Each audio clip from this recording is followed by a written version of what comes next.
Here we are, my friends, another episode of the Shema podcast. You know, we have discussed a lot about the Hebrew language and how it is the building block of everything we see around us.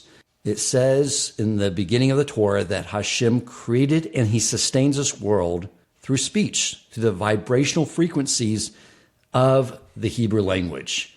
But there's something deeper here too I wanted to explore with you, and that is that the shapes of the Hebrew letters have profound meaning as well. My friends, I'm excited to let you know that we have the great Rabbi Cohen doing this episode with me from Israel, and he is going to share with us the meaning of the Hebrew letters. Welcome to the Shema podcast, the podcast for the perplexed, where Torah insights intertwined through personal stories as well as interviews with leading Torah scholars demonstrate the empowering qualities of Torah and mitzvot. For more great Torah learning through Torch, the Torah Outreach Center of Houston, go to torchweb.org. Now to the show. Rabbi Cohen, thank you so much for coming on the Shema podcast. Me and the guest appreciate you being here once again. Great to be here as always, Dan. So let's begin with, for one, I wanted to find out where you are with the book, the one you mentioned to us, Creating Angels, that we spoke about the last time I had you on the Shema podcast. Yeah, so God willing, it's in its second editing, where they're working through some of the writing and other touchings up, and God willing, in a few months, it should be ready to print. Just in case someone was not listening to that last episode we did, tell the audience about what this book is about. The book is basically based on many passages that we have through in the Holy Torah, whether it's the written law, the oral law, that basically expresses the idea of our powerful creativity within us. And one of the main passages is that states that basically every thought that we think, there's an angel that's created, which only brings us to fruition of whether good or bad, the nature of that thought. So that's already one just powerful exercise if a person were to be aware of his thoughts, that it's creating an energy that is going to propel him to a certain destiny. So that's just one of them, and I bring many other sources, either from the Kabbalistic sources, Hasidic books, and Hasidic Rebbes, and things like that.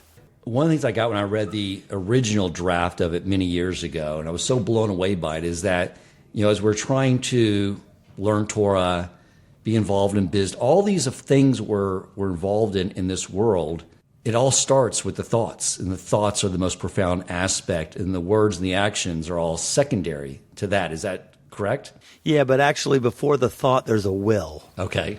And that's really something that's like almost untouchable by all of us, because we really know, where does the will come from? Will for holy things, will for good things, let's say. And then there's also negative influences as well. But my book mostly focuses on the way that we can go ahead and utilize that creative essence within all of us, that what we call the image and likeness of God, which basically teaches us, informs us about our tremendous creative potential. So we're interested in changing the world when we change our thoughts. Yes, the first thing that we can understand is the thought from the will. Beautiful.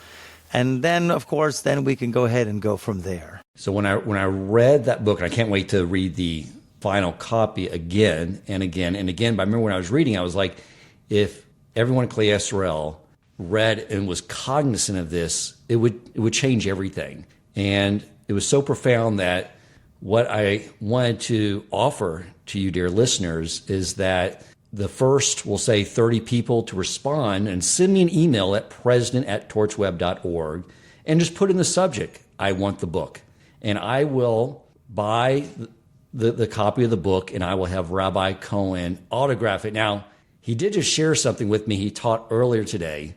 You want to share that with the audience real quick, and I'll tell them what the additional catch is based off what you just told me. Yes, I was just giving a class in the Zohar that spoke about that when it comes to a mitzvah, something holy, that a person should actually use his money to pay for. In other words, when things are for free, then that really is a gateway or an opening for what we call the other side, or the negative forces or negative influences, to come and actually hijack that holy act. So therefore, it's advised, it's not just advised, but like you have to make sure you do this, to actually spend your money to go ahead and buy things of holiness. And there it was talking about, let's say, like a mezuzah for your house, tefillin, or any other item of a mitzvah, an esrog or a lulav, and also a book, a holy book for sure. Okay, so I did clear this audience with Rabbi Cohen. I said, well, hold on a second. I want to buy the book for the first 30 people who send me an email requesting it and have it signed by you, but there was something, an effort I want you put into this equation, because what I want in the end is this book in every Jew's hands. So when I'm asking those that I'm buying the book for, that they will turn around and share it with their friends and tell them about it and get them to buy it and be basically the marketing spokespeople for this book, so we can spread it to every Jew around the globe. So I think if with that effort, basically them doing that. Sounds like a pay it forward kind of deal. Exactly. So that would avoid the Sitra Achra, right? Yes. Okay, beautiful. All right. Let's get into this topic. And I thought maybe we would start with this, something I wanted to explore. Someone brought to my attention not too long ago about these different scripts. And it was some debate on which one is the original one. What's in how our Torah is written now? What was on the Ten Commandments? Can you explain to us about these different scripts and which is the original? Yes, there was an ancient Ivrit script that we have, actually. You can even actually like Google it, and you can see the images of it. They are kind of scribbles in a certain sense. So there's actually a three-way argument that brings from the Talmud in Tractate Sanhedrin, page 21b and 22a, that actually go into a three-way argument about what were the letters and the origin of the letters in the form that we have now. Now, the name of the form that we have now is called Ashurit script. That's the name of the form of the letters that we have, the Aleph, the Beis, and the Gimel. But actually, there was another script called an Ivri script, or Ivrit. And the question is, what's the origin of that? What's the history of that? And what is the Ashurit that we have in front of us? So there's, like I said, there's three-way argument. There's Mar Zutra. Mar Zutra wanted to say that originally, and even on the tablets, that it was written in this ancient script that we got. In other words, different forms of different letters. It might have been Hebrew, the same sounds, okay? But it was a different script, different letters. There's questions that are raised among it. And the interesting thing was, historically, how did Ashurit script, or the script that we have in terms of the form of the letters that we have today, come to be, according to Mar Zutra, which was basically, there was a huge feast in the time of Daniel, when I believe it was Belshazzar who brought out the basic vessels of that was in the Holy Temple in Jerusalem. Okay. And they were using the Holy Temples for their mundane party. Even though it was a fancy party, it was not holy. And all of a sudden, these people noticed a disconnected hand that was writing on the wall. And nobody could interpret the writing on the wall. Nobody knew what it was. Nobody knew the language, until Daniel came. And Daniel goes, oh yeah, this means weigh, divine in measure, and your time, and this is it. It's over for you. I don't know the exact words. But basically, he was able to decipher that. And because that writing on the wall that was written by the angel was called Ashurit script, that Daniel was familiar with. Okay? How is he familiar? I don't know. That's according to Mar Zutra. That's according to one view. But since then, in that time, the Jewish people adopted that script and utilized that and wrote it in all the mezuzahs and Torah scrolls. That's what we have today. Yes, the script that we have today, but that's one opinion. And the reason why it was called Ashurit there was because it came from predominantly the community, the Jewish community of Ashur knew that script. Okay. I mean, they adopted it, they took it on. So that's why, just because it's because in relationship to the locale of the place, that's why it has that name of Ashuri. That's one view. Then there's the second view, which is Rebbe. And Rebbe wanted to say, no, that's not true at all. What happened was, originally in the tablets that Moses received and the Torah scroll that we had was originally written in Ashurit script. Yes, it was the ancient language that was always there. But the issue was, since we sinned, we forgot about it and it became fragmented. And then they were using the letters that most people can go ahead and Google, the old Hebrew letters or Ivri letters, to see that it was these basically scribbly little squirks of lines, fragmented. Okay. And then when the people did tshuva, of course, so then it came back, And that's when it became adopted, because it reinstituted actually by Ezra. Ezra was basically the main instigator of bringing this form of the letters back into predominant practice. So Ezra was the one who bring the exiles back from Babylon at the beginning of the Second Temple. Okay. So that second argument was that, I assume it had to be the Ten Commandments, right, on the tablets. However, 40 years after that event, Moshe wrote the written Torah scroll. He was involved in writing the Torah scroll as the events were taking place. Okay, so then... Which is a whole nother bizarro conversation. Okay, but I would assume we have time to have. Those letters matched up. The script matched up. Same, it was all that script, according to Rebbe. Okay. According to Rebbe, it was the same script, and they lost it, the tradition for it, so they were doing it in the Ivri script. And then, when it came time to come back, Ezra reinstated the script that we have now called Ashurit, and the reason why it's Ashur or Ashurit is a different understanding is because it's rich. Okay, that was the reason why it gave here. That's what Ashurit would mean, according to him. Ashurit can be translated to mean beautiful. That's according to the Maharal of Prague, Rabbi Yehuda Loew, who holds like Rebbe, because he says the tablets in the original Torah scroll were written in Ashurit script. But then there's the third view that it brings is that it was always that way. In other words, they never lost it. They always had it, and they never lost it. Okay? And then he had other questions to answer, because then what was Ezra reinstating? Because there was a verse that he instated the new writ. And he has his proofs for that. So one view says it was new from the time of Daniel. One view says we had the Ashurit script, lost it, and then got it back. And one view says we never lost it. Okay? Okay. So, and most of the people, let's say like Rabbi Yehuda Loew of Prague that we said, he went ahead and held like Rebbe, that it's the same script that it was. And also we have the Radbaz also as well that go ahead and affirm that was the script that was written on the tablets. Okay. Because I would assume, the one thing I understood is that with the written Torah, it was written in the script, that the reason Moshe gave a copy to everyone is to make sure that any future copies were copied identical to that one. So I can't imagine the script in the written Torah ever changing. Correct. And there's also another proof that it was in the Ashurit script that it brings down from Tractate Megillah, that, the letters were on one side or the other. It would go from the letter, all of the Hebrew letters that were written were actually like carved all the way through all the way to the other side of the tablet. Right? It wasn't just written like an inch thick. Right, you're talking about the tablets. Yes, the Samech. And of course, if you turn it around, you'd be reading it. You wouldn't be reading it backwards. But the idea that it wanted to say that was that the letter Samech and Mem Sofit stayed because the stone would not be there technically, because it's a complete circle. Mem Sofit, the final Mem, and the letter Samech, which are like a circle. Right. A closed circle. Where's that stone that's in the middle? So it of course said that it miraculously was suspended in air in the tablets, which indicates that a samech is that letter. Okay, the samech is the samech, not according to the old Hebrew script, because you look at the samech of the old Hebrew script, it's definitely not that, a circle.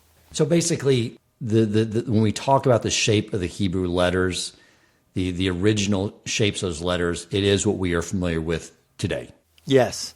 And they all have tremendously mystical connotations, every single letter, as is taught by the mystics, because don't forget, like what you said in the beginning, these are 22 letters, and we call them, actually, the Zohar calls them stones.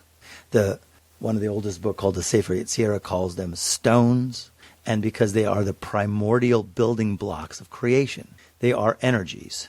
The letters are not like just any other language. They have a vibration, and they have a godliness. Actually, the Baal Shem Tov brings this down, that just like the Ark of Noah had 3 stories, and it gets into some really unbelievable practices in terms of meditation, that when it says by Noah that he has to make a window for the Ark, and the Hebrew words is Sohar ta'aseh lateva, which means make a shining for the ark. That's how it would literally translate. So what does it mean by shining for the ark? So the commentators say it's a window or it's an illuminating stone. But of course, to go to the next level, as we always have to do because the Torah is eternal, is that really he's saying something really dynamic, as the same word for ark is the same word in Hebrew for word, teva. So when it says make a shining for the ark, which could imply just simple as a window, it's also meaning another thing, make the word to shine. And he goes on, the Baal Shem Tov, to explain that just like the ark has 3 stories, it had a bottom floor, it had a medium floor for the animals, and a top floor for the people. But so too, every letter has 3 elements to it. It has a world element, it has the soul element, and it has the godly element. And basically, he has a tremendous meditative practice of combining the letters every time you say a letter with its vibration, that actually your soul joins with this letter and joins to godliness, and you create a unification with every single word that you make. And you make the word to shine, and the word actually becomes like your Ark of Noah, that you go into, so to speak, with your mind, and then you are protected from all the influences of the outside world. But I just want to give you a little tidbit of the letters are not ordinary letters. They're very mystical, and they're used in meditation. Visual sight of the letter. And when you're talking about 3 levels, is there something to the fact that they have a sound, there's a visual shape, and there's a numerical value? Right. Big time. As a matter of fact, I have a whole book on it that was written by Rabbi Yitzchak Ginsburg called The Hebrew Letters, Channels of Creative Consciousness. And it's a whole thick book that goes letter by letter, that in terms of what are the world aspect of the letter, what's the soul aspect of the letter, and what's the godliness aspect of the letter, that you really have to take the letter and infuse it with godliness. The sound and the numerical value and the sound and the sight of the letters all combine into one.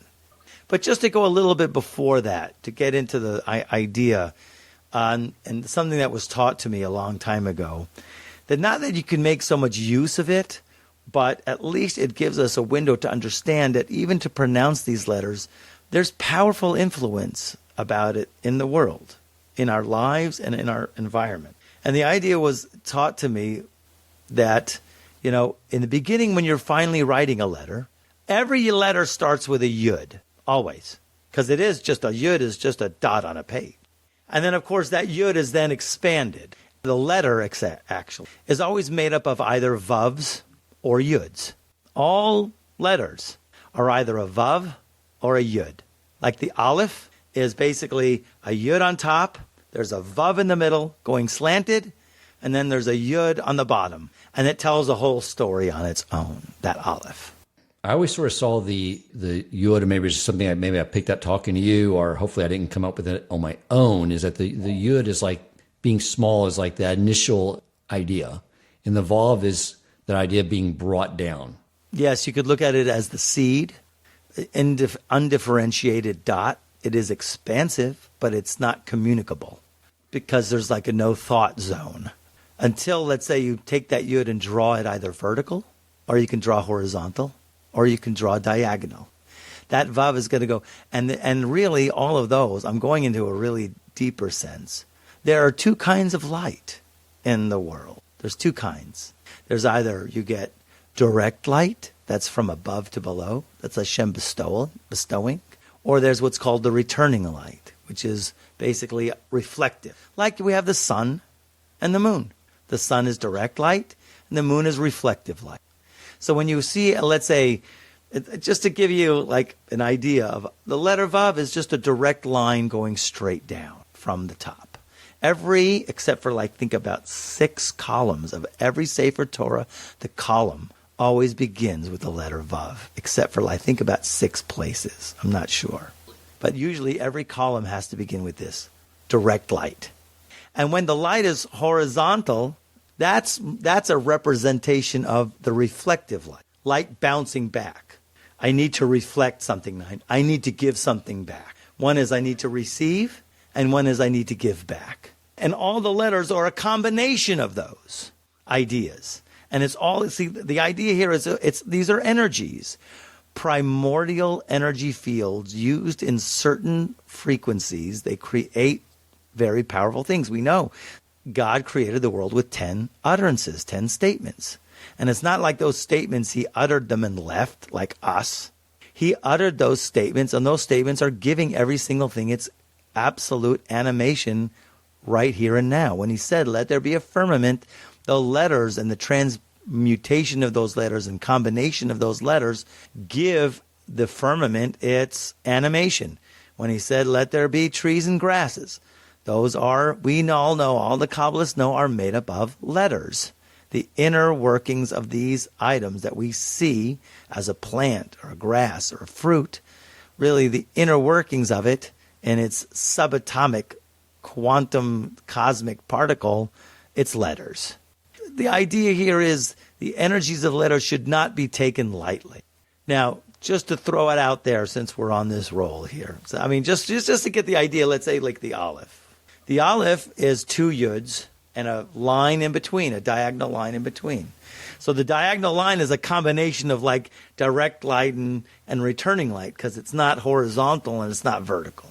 But the real idea, let's say, expressed in the Aleph is you have 2 identical yuds divided by a line. And what does that represent? So you might have heard before, Rabbi Nachman explains this in Torah Vav, that there's you and your potential, and then there's you and your actual. You and your potential represent the dot underneath the line. That's you and your potential. And then actualize is when you're the yud above the line. Just to give you a little bit of the story. And each, of course, letter has its energy and has its life force. There's lots to talk about it. And the Aleph is silent. How does that fit into this potential and actualization of a person? Because Aleph, actually, the word Aleph, because then there's the name of the letter itself, which also tells the story. Aleph represents Alufo Shel Olam, and that's the ethereal, godlike level of consciousness, because it is silent. Because as opposed to the bait of Bereishis, the first letter that the Torah begins with, is a bait, a bet. And bet is 2, and bet represents relationship, because bet is 2, the numerical value, and it's house. And it has all of its lines that draw basically a house for you. Gimel, actually the word Gimel is legamel, which means giving, because actually it is like moving towards giving something to the next letter, which is Daled. Daled means pour. So Gimel is rushing to give to Daled. After Gimel gives to Daled, and if you look at the form of a Daled, it's basically just 2 lines, one horizontal and one vertical. Barely able to hold itself up. So the Gimel gives to it a piece of itself, and then it becomes a Hey. And therefore the Hey, that extra little piece there, has now contributed to bring Hey its expression. And then you'll have the letter Vav, which means hook. Each one, Zion means sword. Chet and Tet go together in a combination to be the Shekhinah. And it goes on. Each one of them tells a story, but on the other hand, each one also, as the Baal Shem Tov explains, each letter, like the Aleph that you mentioned, is like the silent letter. It doesn't have really a sound, more like an ah.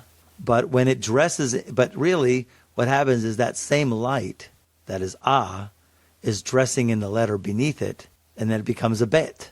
And then that bet, the same energy is dressing in something else, that becomes a Gimel. And the same letter. And in other words, the idea is the light gets dressed into another letter and another letter and another letter till it gets to the final letter, which is a Taf, which is the farthest away from a Kodesh Baruch Hu. It's like the lowest level of Taf, 400. Those are the 400 men that chased after Yaakov when he was coming back to Eretz Israel. That's why he got 400 together. So, I mean, why 400? Well, we got 395. I got to have 5 more men. I got to have 400. You get it? You don't get it, do you? You know, it's like Dr. Evil. You just don't get it. You don't get it. No, you don't get it. So, in any case. So you're saying that the idea here is. You were saying this is the order of letters is the more concealment of Hashem. You said further away from Him? Yes, exactly. You said it better than me. More concealment. But we don't have to worry about it because it's all in the Torah. The letters are already laid out. And there's 3 books that you could read, even though you don't understand it, that have a significant influence on a person's soul. 3 books that I've been taught, that you can just read it and you don't have to know what it's saying. One is the Torah, and then the other one is Tehillim, and the other one is Zohar. So even if you don't understand it, to read these books, it opens up the vibrations of this.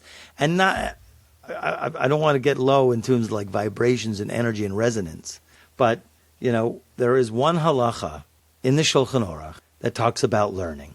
It's Shtayim Mikra Ve'echad Targum, meaning twice in the Hebrew, once in the Aramaic. That a person has to read the Parsha of the week twice in the Hebrew, each verse twice in the Hebrew and once in the Aramaic, because the Aramaic is the returning light, actually. Twice coming downward and once reflecting. Don't ask me why, but that's how it's done. And it's a segula, if I can say the word segula, which is basically it's an action that can perpetuate long life. They say if you do it every week and finish with the community, you get long life. Now, there have been times where I didn't make it, and I didn't have such a good time. I'll just be light. And there are times, and usually, God willing, thank God, you read a little bit every day. You just read a little bit every day. Now, that could be too overbearing for people. But the idea here is just to understand that the letters themselves, and also people will ask if they're going to go pray. And to pray is, do I do it in English or Hebrew? If I do it in Hebrew, it takes a long time. I'm practicing. I'm breaking my teeth. Rabbi, please help me. So there's different rabbis have different opinions on it. Most of the rabbis will definitely be inclined for you to at least start practicing Hebrew, some of your prayers, and the rest you can do in English to keep with the community, or because time. But you should at least make a practice every day in the prayers to just try to read something in Hebrew, like the Shema. Start with the first paragraph of Shema, right? Because, like I say, they have tremendous, tremendous ramifications in our souls, in the house that we live in the very house. It's a protection for the house as well. When you were saying the third time in Aramaic, was that because that was the more normal language for a certain period of time? And is it now? That's a good question. I'm glad you brought that up. Okay. The Onkelos, he wrote the translation. His name was Onkelos. He was a nephew to the Caesar. I believe he was a nephew to the Caesar who converted. And they bring it down in the same Gemara and Megillah when it talked about the letters that were standing, the Samech and the Mem standing in place, that Onkelos didn't come up with an Aramaic translation. He didn't say, I'm going to make an Aramaic translation so everybody can understand it, because that's what everybody's speaking at the time. Actually, the Torah was also given in Aramaic at Mount Sinai. It brings it down in that passage in the Talmud. In other words, when the people of Mount Sinai, they got it in Aramaic. I don't know if they got it only in Aramaic, or it was Hebrew and Aramaic. Okay? But it implied there that it was definitely given to them in Aramaic. That was the language that they understood. And they lost it. They lost the tradition for it. And Onkelos came and brought it back. So it was given at Mount Sinai. According to the Ari, the Aramaic represents that whole reflective light property. Okay. It's an Or Choser kind of reality that we're creating. Right. There's got to be something very holy about Aramaic to a level, because that's what the Talmud's written in. Absolutely. And the Zohar is written in a different kind of Aramaic, which is more closer to the Onkelos. If you read, in other words, if you get familiar with the Onkelos, it's like Hebrew is hard enough. Don't even go there, Rabbi. But let's say if you were to get the Aramaic of that, you would get more, not the Aramaic of the Talmud. You'd be more inclined, you'd be more easy to understand the Aramaic of the Zohar. It's a different kind of Aramaic. One is Babylonian, one is from Eretz Yisrael. I think, okay, like I say, I didn't hear it. But just to give you something from a passage here from the Sefer Yetzirah. It's a fantastic thing. It says here, it reads like this, and it's referring to the letters. And if you ever look at Sefer Yetzirah, and you could do a reading on it, that everything from chapter 2 to chapter 6 is only talking about the letters and the different types of letters and the different energies of these letters. And so here in this Mishnah 4:16, in the Kaplan version, it's on page 190. So it says, 2 stones build 2 houses. 3 stones build 6 houses. So in other words, it's looking at stones as being the letters. So if you have 2 letters, you could build 2 houses. That means you could switch the letters. You could do Aleph and Beit, and that's Av.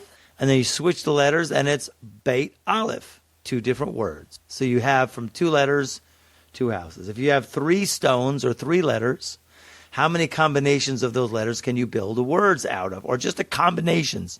Forget about word. Combinations. So you could build 6 combinations from 3 letters. And it goes on. 4 stones build 24. So it's going exponentially. 5 stones, 5 letters, you build 120 houses. 6 stones build 620.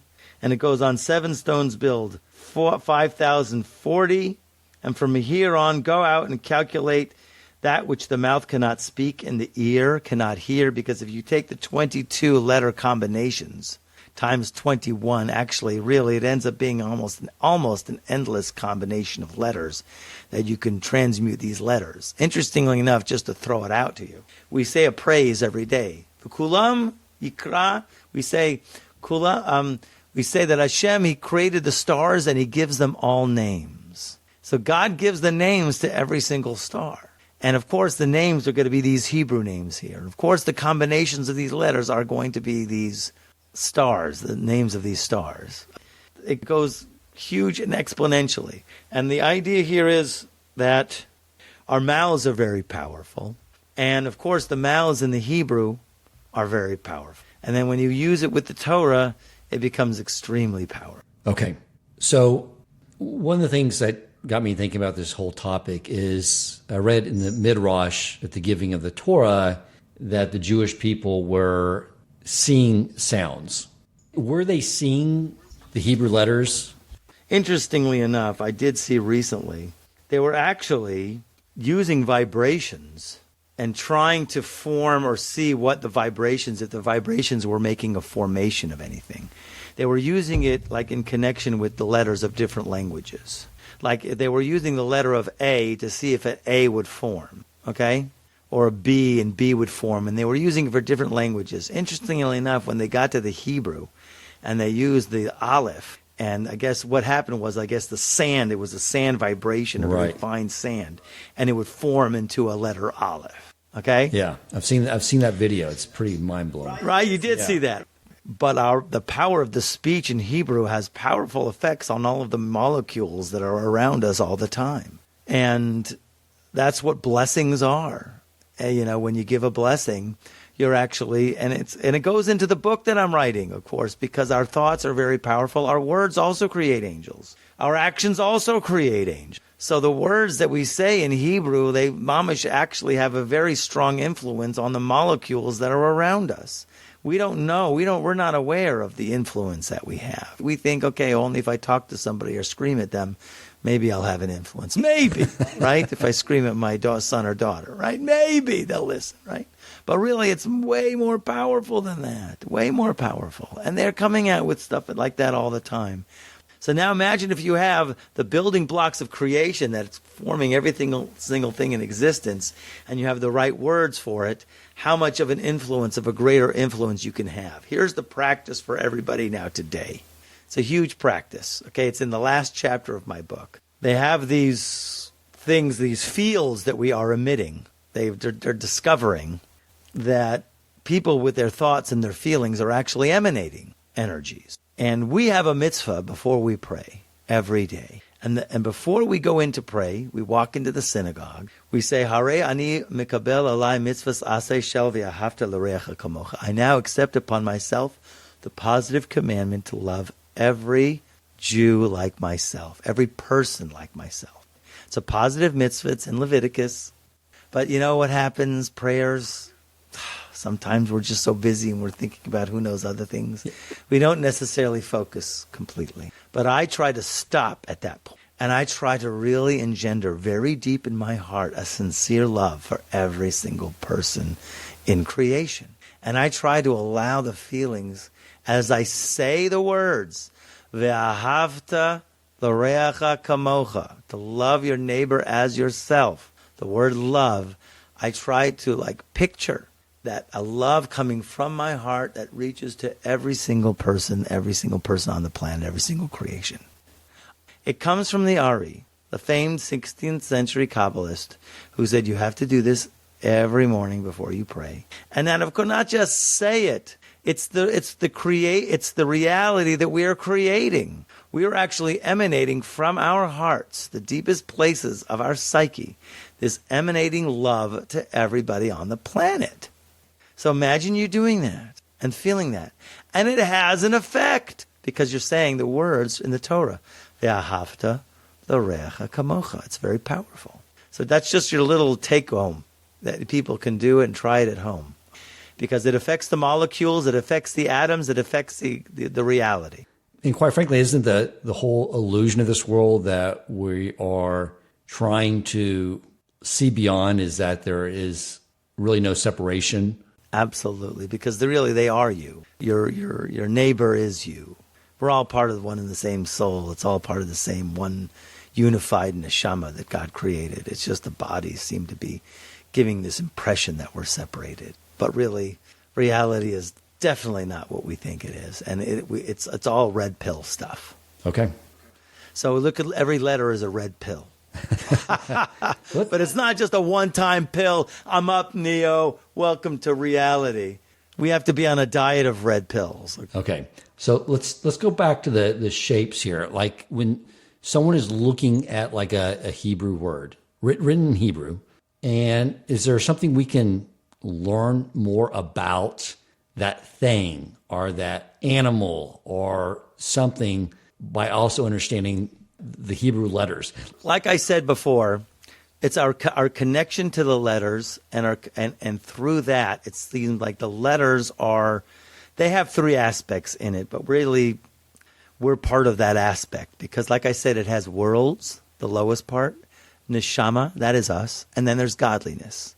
So it's almost as like what we're doing, and there's different ways to look at it as you can look at it as the black letters that are sitting on the paper there in front of you are like coals, dormant coal. If you blow on them, they become fire. And the blowing on them doesn't require a like your barbecue.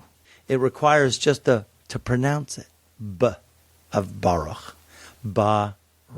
And obviously you have to visualize as if those letters are turning into fire and flying off the page along with your soul all the way up to the highest heights of heaven.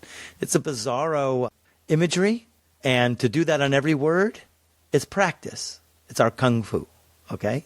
But even if you start with one letter at a time that tells its story, Baruch, with all of the meaning and everything, I was like, believe me, if you would really get into this, you'd be praying all day. You wouldn't get anything else done. But something, maybe that's good.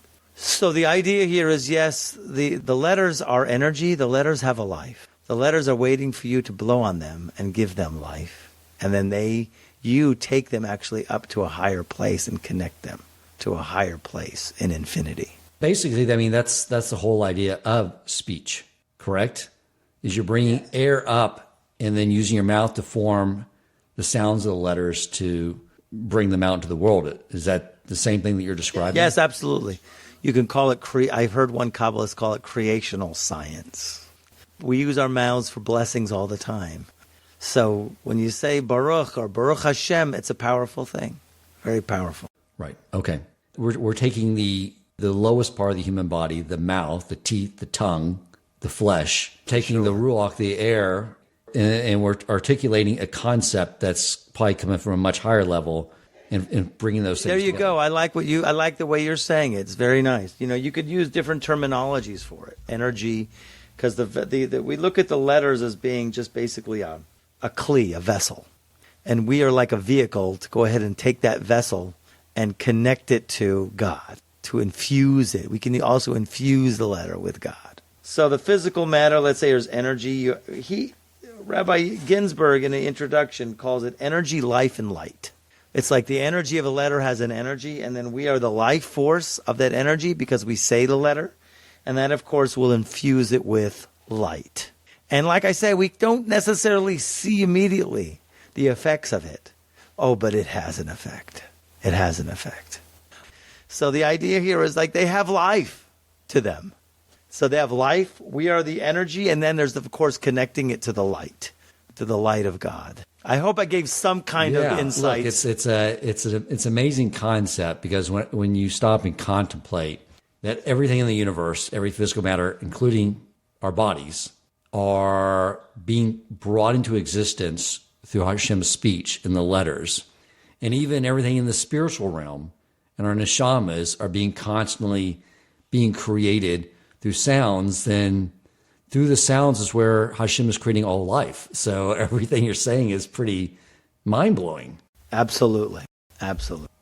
Now, like I said, I think the other takeaway, as you stated, is this topic just shows the gravity and the importance of how we use our speech, which is scary because it's so easy to use it. You know, they say, don't open your mouth to the Satan.